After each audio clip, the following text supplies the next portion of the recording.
Hi guys, today we're going to talk about the present perfect tense with the auxiliary verb sein. So far you're probably thinking, okay, I just got to memorize all of these past participles and then I'm good. Well, there is one more thing that is really important, and that is which one of the two auxiliary verbs you actually have to use.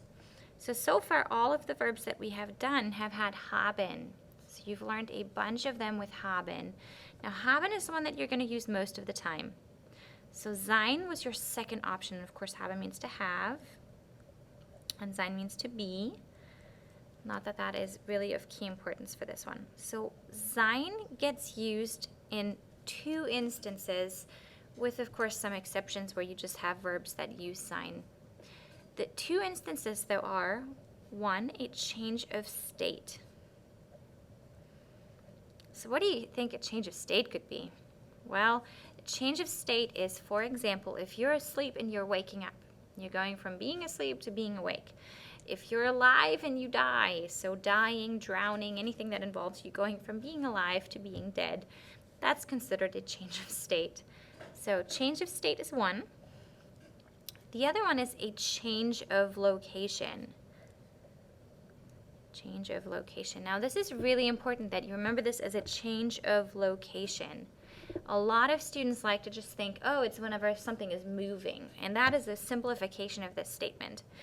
Totally get why, but that's not actually what it is. Fahren, for example, means to drive, and you would say, ich bin nach Deutschland gefahren. So I drove to Germany. It's a little bit difficult with the ocean in between, but we're just going to pretend. So yes, there's motion, but there's also a change of location. You're going from one place to another place. So the example I like to use to show you the difference is tanzen. So tanzen means to dance. Now when you're dancing, you're rarely dancing from one place to another. So you're not going to dance from here to a club, for example. So in German we would say, ich habe in der Disco getanzt. So I danced at the club, is what that says. Now if you were to, let's just pretend, and this is completely wrong, you can't actually say this, but if you were to say, ich bin in die Disco getanzt, yeah, there's technically not so much wrong with that sentence. It's grammatically correct, but people are going to look at you like you're strange because you're literally going on the outside and dancing into the place. So you're moving, you're changing location. Now, I know you're probably wondering, why in the world are you changing the gender?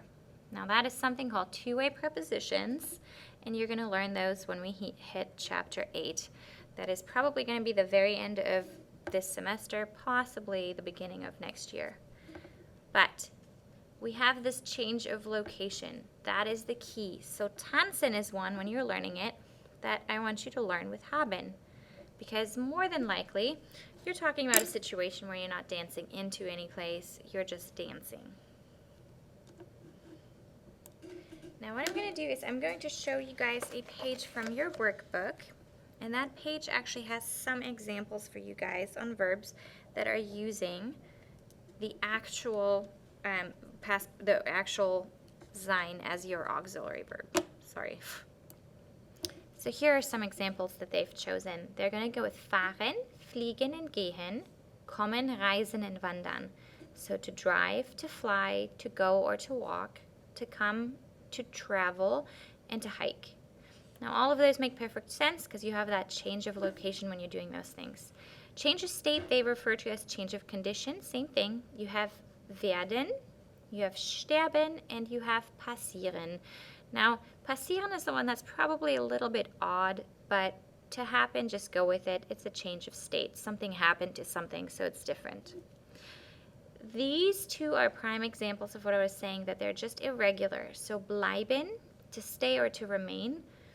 It's literally that there is a lack of a change of location and a lack of state, but for some reason it has to use ist, and whenever you have to be itself, so sein, it kind of makes sense that you're going to use to be as the helper verb. So these are some of the ones you're responsible for.